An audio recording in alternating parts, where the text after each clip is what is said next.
Hi, everyone. We are here on our weekly live show for Pros and Babes, where we empower successful professionals who want it all, but might be temporarily overwhelmed by motherhood. And, they're navigating the enormous pressures and demands of parenting, but they still want to regain their professional identity and that parenting confidence and career success after childbirth, but while putting family happiness and health first. So we're here for you, busy parents. I'm Kinia Romanowska. I'm the CEO here at Pros and Babes, and we show up on Friday every week to empower you with important information that can really make a big difference in your success as a working parent. And this week, I have a very special guest on the live show, Heather Barnhouse. She's a partner at Dentons, a wonderful lawyer. I've learned so much from her. And one of the reasons I wanted to have Heather on today, and by the way, hello, Heather. Hi, it's nice to be here. Thanks for having me. Thank you for joining us.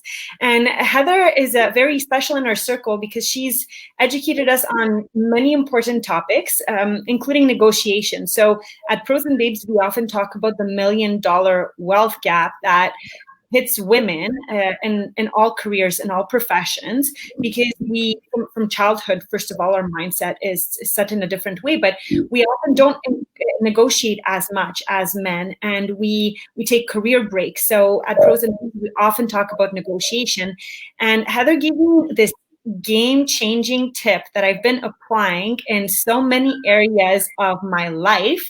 I've done quite a bit of negotiation reading and training, and I love the topic, but Heather's tip was really one that I've been applying consistently in my family life and in my professional life, and it's seeing negotiation from a completely different angle. So that's one of the topics that we're going to be covering today.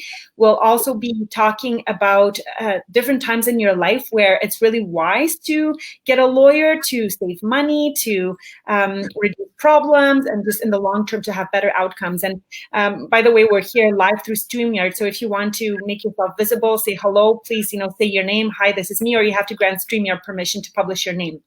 So I know some people take a little bit of time to join us on the live. Our team kind of encourages you to get into it. But Heather, maybe we'll go with our negotiation topic last. Usually that's at the when people come in. So let's start for people who are watching the replays.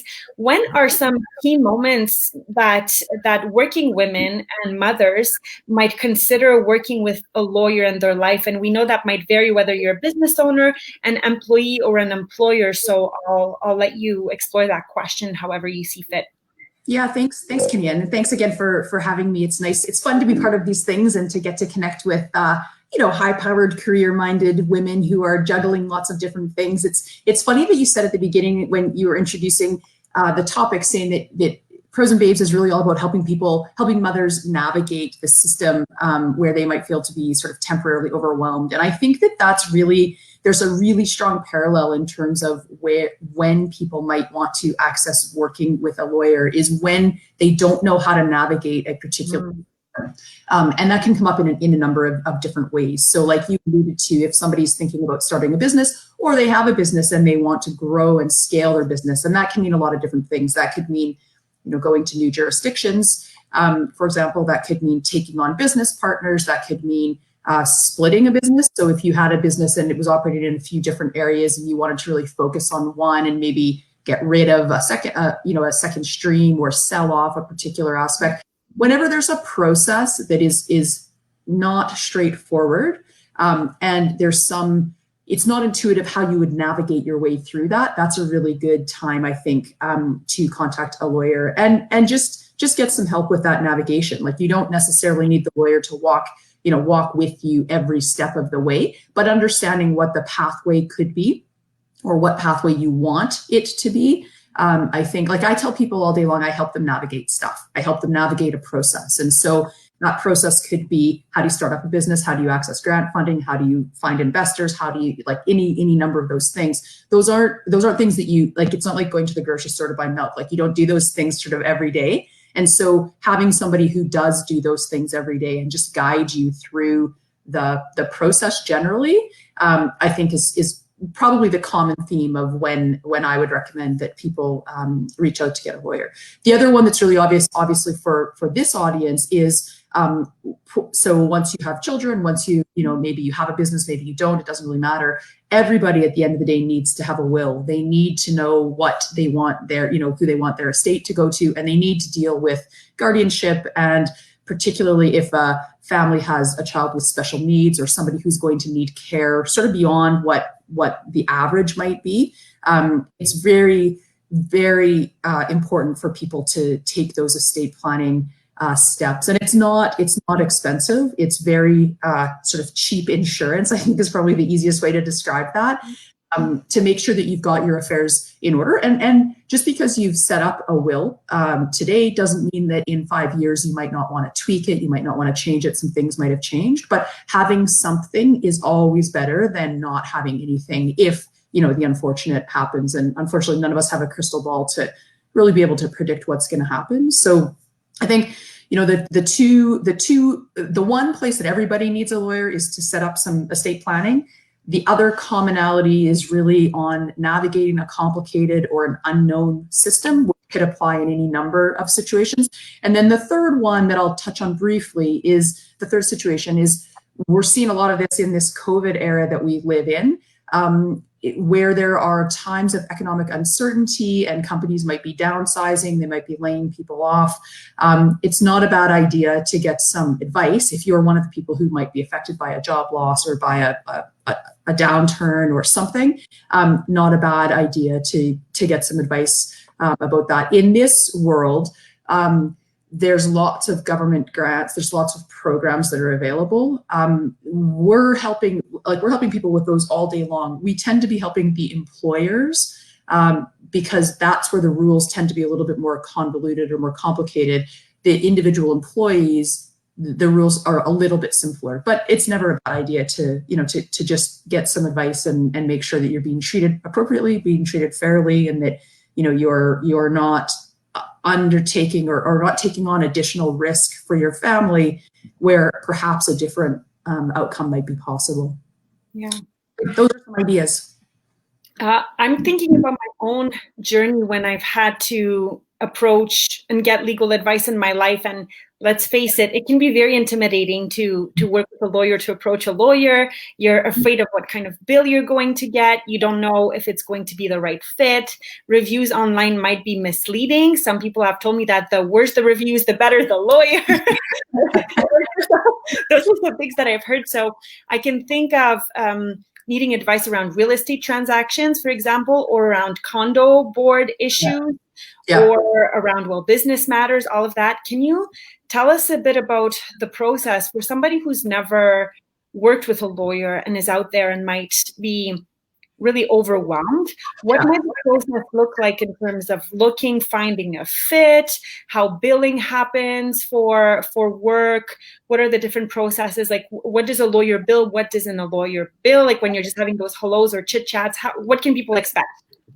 Yeah, really good question. And maybe let me just take a small step backwards to address sort of the comment that you made at the beginning about how often people can feel that it can be overwhelming or they don't know what to expect. And I think that, lawyers get a bad rap in the world because there's some perception about how you should or you shouldn't work with a lawyer, or what you should or you shouldn't ask, or how a process should evolve. And I think, I tell people this in a number of different situations. Life really is about managing expectations. And I think that one of the things that's really important when you start a new relationship, whether that's with a lawyer or it's on a new matter, like, you had a real estate matter and now you want to deal with a will or whatever it is, I think it's completely fair to set the expectations. And as the client, as the customer, there's a really important step in saying, for example, I want you to help me, buy this house, or I want to help prepare a will or whatever. You need to really scope out what it is you want them to do and what you don't want them to do. So in some cases, people come and they say, hey, I just need the transfer documents done in a house. I don't need any diligence done. I don't need any of that. And they're really clear because they've already managed those things themselves. In other cases, some people don't know what they don't know, right? Like it's a new process for them and they don't know. And so if you're in the situation where you don't know what you don't know, say that up front and say, look, I would really like you to explain at a high level the process, and then let me sort of pick and choose what steps, like once you've explained that to me, what steps, you can help me with, and what I don't need help with. So if I'm really good at, I don't know, finances, or I'm really good at, HR or whatever, you probably, we don't want to meddle. We as lawyers, we want to be helpful, we want to be supportive, and we want to help get you across the finish line. And the more context that the person can provide in terms of how is that relevant or helpful to them, the better we can target our advice. And I think, to the misperception, I would say, that's out there in terms of, the accusation that we get that sometimes people say, well, lawyers don't provide value, and you have to use them, but they don't provide value. Well, tell us what value you need. Tell us how we can help you, and let us, come to the table and really try to support you with what you do need. I think it's unfortunate that my experience is that perception is what leads to the comment about, well, all I did, they did nothing and I got this big bill. Well, what was the value? How do we create value for you? And if there is no value to be created, why are you using a lawyer? So I think you really need to sort of step back and say, this is the process that I need to go, I need to incorporate my company, or I need trademark protection, or whatever the case is. And the value that what I need you to help me with is getting the trademark, or, completing the real estate transaction. I don't need you to give me business advice about, this, that, or the other thing, or I don't need you to judge me, or I don't need this or that. Tell us what is helpful. And I think that, we often, it kind of goes both ways, right? I think a really good lawyer will help manage those expectations and help guide the conversation in terms of, hey, this is the process and this is what you're looking for. We could do, any number of ways, or whatever the case is. But I think that there's a lot of assumptions where people come in, if someone just came to me and said, I'm doing a real estate transaction, I would just assume that means, okay, maybe there's some financing, maybe you're selling a house, or whatever the case is. I would make some assumptions about what that means. And those might or might not be correct. And I think that often people come to you and say, well, this is what I need done. And they have, from Suits, or from any number of, popular culture, TV shows, they have an idea, rightly or wrongly, about what the process should be. And we as lawyers, when we look at Suits, we're like, oh my God, that does not happen in real life, right? And so I think that having a conversation, and it's not billable at the beginning when you're establishing that relationship and you're setting those expectations, that should not be on the clock, right? And you need to have those conversations. And then it's really a conversation about, depending on what it is, there are different models for how you can bill, and how that relationship can be. So if it's a discrete task, like a real estate transaction, those are almost always fixed fees. If it's a will, those are almost always fixed fees. So understand what that is up front. There can be, of course, if things go crazy, if something comes up that you don't expect, there are always, some exceptions, but understand what those are and what's in scope and what isn't. And, I think a good lawyer has a responsibility to say, hey, we're down crazy town right now because of, the other side did this, that, or the other, and being upfront with kind of where things are going. I think, managing expectations, clear communication, transparency in what you're doing, all of those things that matter in pretty much everything that we do. But I think that people are intimidated and afraid to ask those questions when they deal with lawyers. But at the end of the day, we're humans too, right? We're looking for relationships, we're looking to provide value. It's not satisfying for us to be like, oh, great, we finished this file. And then the client's like, I don't know value. Nobody likes that. That's a lose-lose for everybody. So I don't know if that kind of answers I feel like I rambled a bit there. I don't know if that was. It's okay. People also, they have follow-up questions they can ask them there, but that makes sense, Heather. And often when we're going to see a lawyer, we're in a vulnerable state, right? We're going through a conflict, or we need a lawyer fast because the real estate transaction is happening, and it might happen we didn't expect it to happen this quickly, or it's our first time in our lives. And what at Pros and Babes we love doing is educating and empowering women in advance so they're not caught by surprise. And maternity leave, as you know, is a very particular time where you may have time on your hands, although your baby might be on you all the time, but you have this time away from your professional life and you're with your baby, but you might have time, if you organize it well, to get educated on things, right? So if a woman wants to find out more about when she might need a lawyer in her life, whether it's for real estate transactions or an employment lawyer or a divorce lawyer one day. You know, we don't like to talk about that when a baby comes, but ultimately that's something that might really affect wealth over time for women. So we educate that if that situation comes, then we'll think like, oh, I remember Heather, she talked about this. Maybe I should get educated. So what can women do right now if they know that they're going to want to build wealth, they're going to want to build career success and plan their estate and leave a legacy behind for their children, but they don't know where to get started? So what is some reading that they could start to do? Or maybe think about virtual networking events so they could start scoping out lawyers or understanding a little bit more who they might want to work with in the future. Yeah, a really good question. And there's probably a lot of answers to that. What I think the most practical approach to that is, assuming that you don't need a lawyer right this minute, right? You have a little lead. If you know, in 2 years, 5 years, whatever, I hope to start a business. And maybe I'm on mat leave right now. Maybe I have a full-time job. Maybe I'm going to do this as a side hustle. Like if you know that that's where you ultimately want to go to, as part of the reading or the research that you're doing for whatever the industry is, whatever the business is that you want to start, I would say reach out to people like your counterparts, people that you know, other entrepreneurs, people on this, in this community who have used somebody to help them with that step. So if it's, hey, I want to prepare a will, which again, everybody should do, or it's I want to start my business, or I hope in a few years to buy a house, reach out to people in your cohort that have used people, because I think, word of mouth is probably continues to be the best way to find things. And to your comment about how sometimes the worst reviews are the best lawyers, and there's an inverse relationship, do that diligence, because I think that it's kind of like a doctor or dentist. The first time you go to them, it might not be the right fit. And so just reach out to somebody and say, hey, can I, is there an event coming up? Like at Dentons, for example, we have a number of webinars on the employment world that keeps changing every week.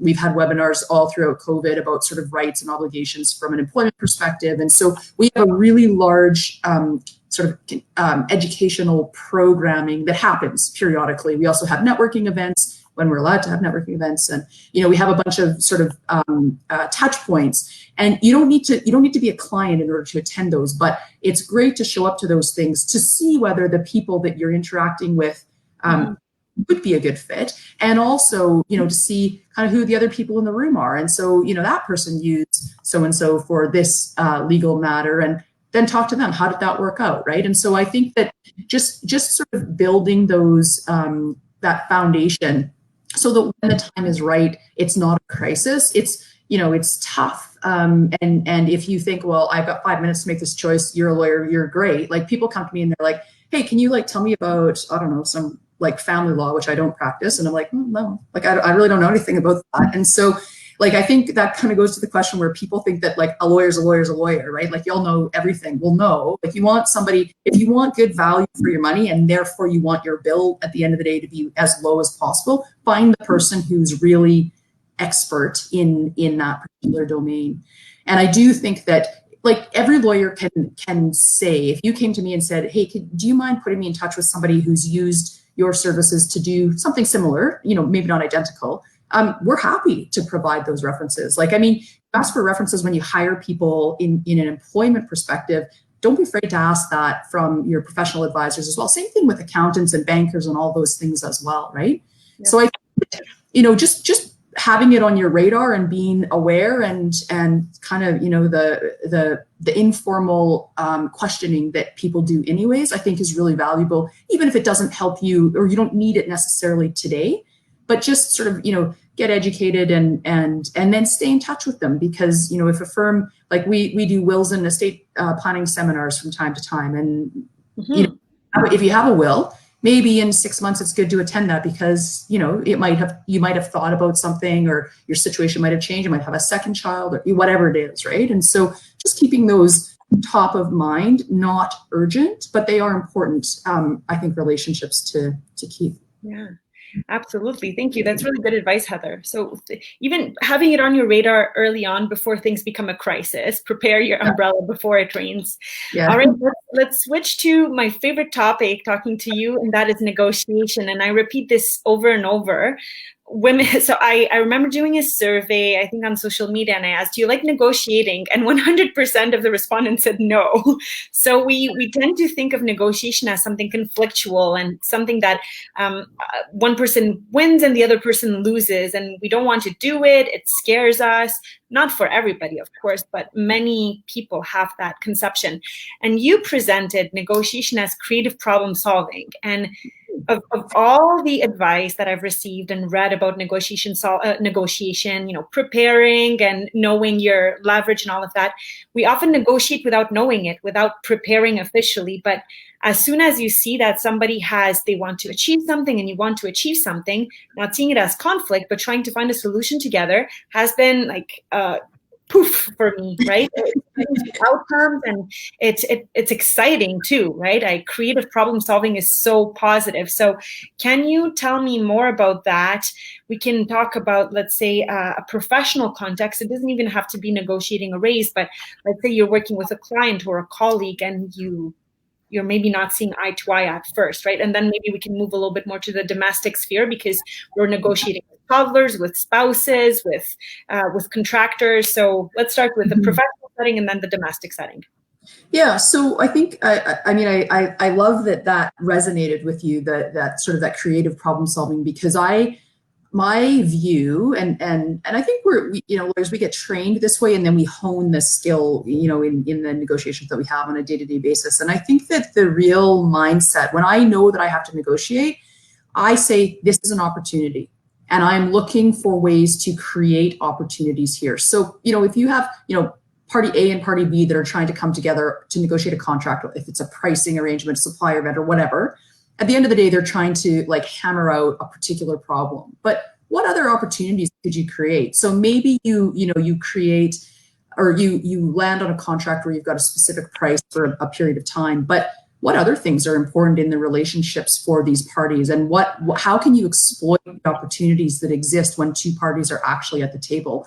And obviously you're trying to win from a pricing perspective, but there's so much more that is generally available from an opportunistic perspective with the parties that are at the table. Like, who else could you introduce me to? Or could I get exclusivity with you? Or will you, promote my brand? Or whatever the case is. Like, usually people come together over a very particular issue, and that's what brings them to the table. But while you're at the table, what else is possible? And how do we create value with the people that are at the table for the other one? Because that, builds you some goodwill, that lets you, and if you create all this opportunity for the other side that they weren't expecting you to bring, they probably don't care about the price. And so if at the end of the day, if it's a no-brainer, I can pick up the phone and introduce you to, so-and-so within my network or whatever, that doesn't cost me anything. But if that goes along the way to, help me get what is important in this relationship, being the price in the example that I gave, that works out well. Like, I think that people get afraid, or they get overwhelmed by negotiation because there's this column, and at the end of the day, someone will win and someone will lose, and you want to end up on the winning side. And if you don't, you feel like it's been a loss. But to me, I look at it as this sort of blank canvas of opportunity, and how can I create value from the relationships that are here? And I think, you don't want to exploit them, to bad reasons. But I think that as long as you are being, there's this concept about let's be hard on the problems. Let's really negotiate whatever the issue is, but be soft on the people. Let's maintain the relationship, and let's preserve the relationship, and let's enhance the relationship, quite frankly, while we're really trying to, be respectful of people's positions. And I think that one of the disadvantages, and this applies in the domestic sphere, this applies everywhere, is people come in, kind of with blinders on, saying, I need to get to wherever about whatever issue is. And if I don't do that, it's a loss. And it's really, if I understood from the perspective of the other side what is important to them and what creates value for them, I probably have 100 things I could suggest to create value for them that lets them win. And then it's probably not a big deal for them to give me what I want, or, to compromise or meet in the middle. That is obviously a generalization, but I think that really approaching it from a perspective of curiosity and of value creation, and how can I create more than this one thing that might be on the table right now?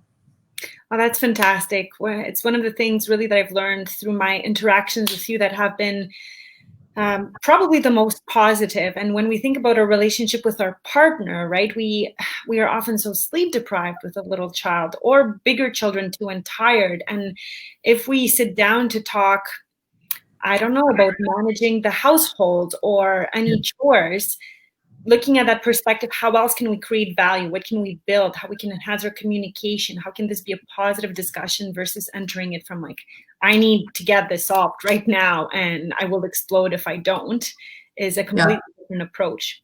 Yeah. So go ahead. It is. And I also think that, you people fall into patterns, right? You're like, okay, like I know how to deal with my spouse and like I have to yell at him 15 times in order to get him to do this one thing or whatever the case is. And it's hard to let go of those sort of, past habits, if you will.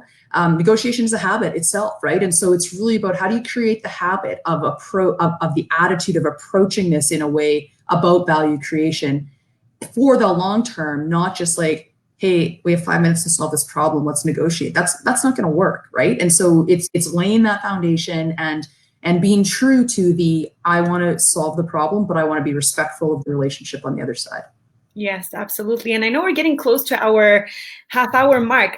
I don't know if you can answer this question, but I've had something on my Facebook feed. I think it's some webinar from Chris Voss, who's a chief negotiator, I think from the FBI. And he says, everything is a negotiation. Getting your coffee in the morning is a negotiation. And I've been puzzled by that. How is getting your coffee in the morning a negotiation? Maybe they refer to the interaction at Starbucks where you kind of list exactly what you want. Does that make you scratch your head or?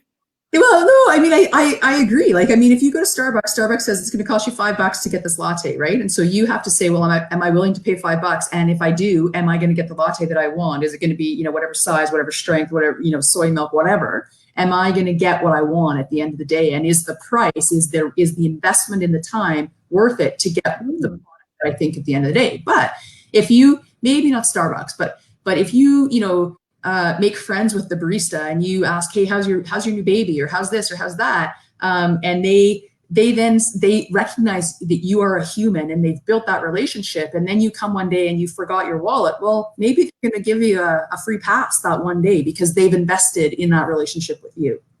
That's off the cuff kind of interpretation of that. Mystery soft, because I was wondering, okay, I get it conceptually, but now that you've dived deep into that, yes, that completely makes sense, how everything can be a negotiation. Negotiation is a habit. Negotiation is an opportunity to add value. Negotiation is creative problem solving. It's an opportunity. What else? What kind of other summarizing statements as we close can we think about negotiation? You had a few nuggets of gold. It's fun. I mean, it can be fun. It doesn't have to be like this big anxiety provoking, episode in your life. If you think about it, and I think, back to that sort of flippant comment that I made about the Starbucks thing, everything is a negotiation. So don't be afraid of it. You do it all day, every day. You just don't know that you're doing it. Right. And so I think if you just approach it as, hey, I've done this before. I've, negotiated my way out of this or that traffic ticket or, whatever the case is, you have lots of experience with it. And so it's just taking that frame of mind and really grounding yourself in what are the opportunities here? What do I want to accomplish at the end of the day in order to, to create some value? Like if you want your Starbucks latte, that's a value to you. You wouldn't ask for it if it wasn't a value to you. And so how do you value at the end of the day with the person or the organization that's on the other side? So I think it's just really that, as you say, that creative problem solving, value creation, and an open mindset to try to get it across the finish line. Perfect. And Heather, last piece of information, you have a podcast, and if you want to learn about you, so you are mostly, I didn't even ask you to introduce yourself more in detail at the beginning, so maybe we can do that at the end, and then our team will put some notes, but we'd like to know, so you have a podcast, where can people find out more about you, and tell us more about your area of practice as a closing statement. Thank you. So yes, let me start with where I work. So obviously I work at Dentons, which is the world's largest business law firm. So we cover pretty much everything except for family law. But we can do some great introductions if that's what people need. The Dentons has a website. Obviously you can search under my name, Heather Barnhouse. And there's lots of information on my profile that's got my contact information. Kinia, you're welcome to distribute that as well. On the Dentons website, that's where the podcast lives. And Kinia was a guest on the podcast a couple of weeks ago or so. So you can get a great interview with her. And then also I'm at Heather Barnhouse on LinkedIn as well. And I always publish the podcast episodes as they come up. And I think there was just one released yesterday or the day before as well. So there's always new content. And in terms of what I practice, I am a corporate commercial lawyer, and I really focus on helping women entrepreneurs grow or scale their companies. So if you've got a business and it's an idea and you're moving forward with trying to start it up, I help people at that stage. If you are a bazillion-dollar company and you want to sell to the Google or Facebook, I help people with that. If you have bad partners or you want good partners, I help people, set up all of those relationships. So anything that really touches a company is kind of in my daily bailiwick. Thank you so much, Heather. You really make the people around you feel so human. Even if, as we mentioned, working with a lawyer can be so intimidating, but you bring such a caring touch to your relationships, and you really want the people around you to succeed. So thank you for your time today. I hope that the women who will watch the replays while nursing their babies or on a walk while they're wrangling their toddler, that they'll remember that negotiation is an opportunity. It can create value and it can be fun. So have a wonderful weekend and good luck with all the exciting projects you're doing. And I can't wait to see the future episodes of your podcast. Thank you. It was fun. Thanks for having me. Thanks, Heather. Bye. Bye.